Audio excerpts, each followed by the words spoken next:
Hi, welcome back to the Count to 10 podcast. My name is Simon Sanborn. I am a behavior-focused teacher, and I am doing this podcast for about 6-7 months, I think, at this point, maybe a little bit longer. Focused mainly on how to help people understand behaviors and communication, because I kind of feel that it's the core part of our core part of who we are as human beings is connecting with each other. And connecting with each other can get pretty fuzzy and hard to do if we're behaving a certain way.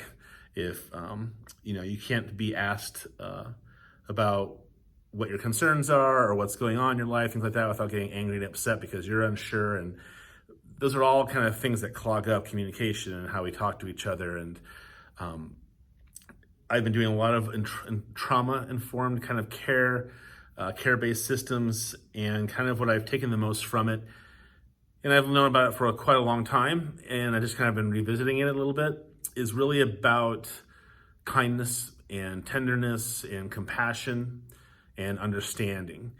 A lot of people have a difficult time kind of accepting that idea that a behavior student, behavior students like maybe in the past were just kind of like the naughty kids. The kids who just didn't get it and couldn't get along with others and were just kind of jerks to everybody. And thank goodness we're understanding more about the brain, how it works, and how trauma can affect the brain and its growth and its development. So I really have been enjoying reading more about it and applying it more in our classroom. And I like the fact that we are already kind of leaning towards this kind of way of thinking and this kind of approach. There's a fine line between balance, or a fine balance in the idea of like having boundaries and holding people accountable, but also doing it in a kind and thoughtful way.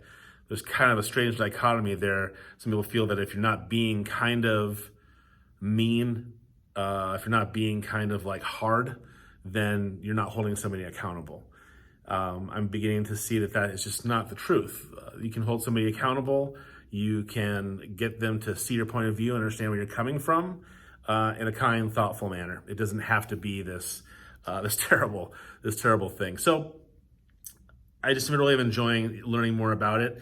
And when it comes to teachers and what we do every single day, it's difficult to be in the moment every time we're having a conversation with a student or a co-teacher, another adult or staff present. It's hard to kind of always be on point. It's hard to always be, right there when you're supposed to be. It's a difficult thing to do. So I don't begrudge people, and don't think for a second I'm not thinking that everybody should be perfect about this. I told my associates this week, as we were talking about changing our mindsets or planning on it, and we're gonna be doing some training together. It's more of, in those moments, to be aware of how you are communicating. So a good example would be, I have a student who can be pretty oppositional, but he's very quiet. And a lot of that has to do with very low self-esteem, a lot of shame and guilt involved in his past. So today he asked for a drink of water. And I said, you bet, go ahead and get a drink of water. But as he was walking out the door, I said, please don't mess around the hallway because you're way behind. You got a lot of work to do. And then he walked out the door.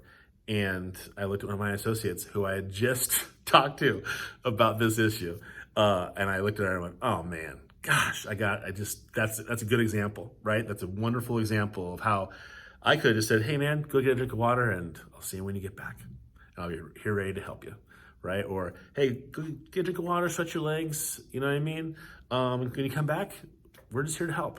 Anything else. I could have just said, hey man, go get a drink of water, have a nice little walk, and just left it at that. But I had to get this thing in.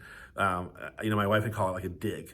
I had to get one more thing in there to let him know and remind him that he's not doing a good job or whatever it is. So it's really changing your mindsets. And so when I talk about these things, or I recommend these ideas or these different ways of thinking or points of view, and all these different ideas that the podcast has done up to this point, just know that I'm a work in progress as well.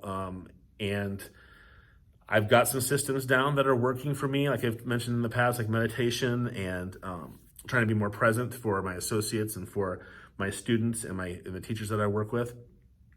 But I still fumble all the time. I still, trip over my own feet or put my foot in my mouth like I did with this student today. So it's just reminding yourself, that I want to be the best communicator I possibly can be, period.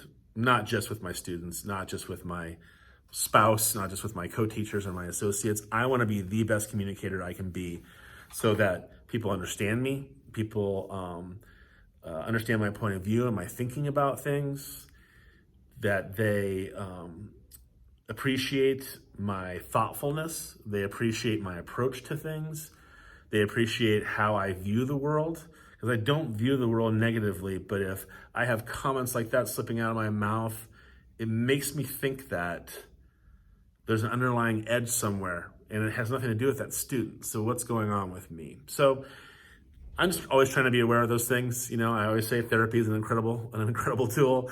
I always think it's a good thing to utilize. But that being said, I think trauma-based care is a wonderful thing. And I think that it would be beneficial even to any teacher who's going to be working with students, because we do not know who has trauma and who doesn't. And we need to build that resiliency in ourselves, and we need to build that resiliency in them. So if you have a kid who doesn't necessarily have behavioral problems, but is a trauma, afflicted kid, then your approach is going to matter. How they learn from you is going to matter. And again, this is one of those things of why I get so kind of frustrated. I shouldn't say frustrated, but I get so passionate about teachers, is we are asking teachers to do so much. It's not just administrative work that they're required to do. It's not just the testing that they're required to do. It's not just their day-to-day curriculum that they have to be following and being on pace to match all the other teachers and all the other schools that are following the same thing so they can all be working together.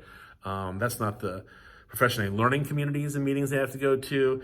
It's not anything else, It's like all this stuff. And then it's like, oh yeah, by the way, make sure you are communicating as clearly as possible and be in the moment as much as possible. Me personally, it sounds exhausting. I know how exhausting it is to mentally be a behavior-focused teacher, because there's so many things that you're not just putting out fires. You are helping students, you're teaching students in the moment sometimes, after de-escalation has happened sometimes, obviously in social skills classes.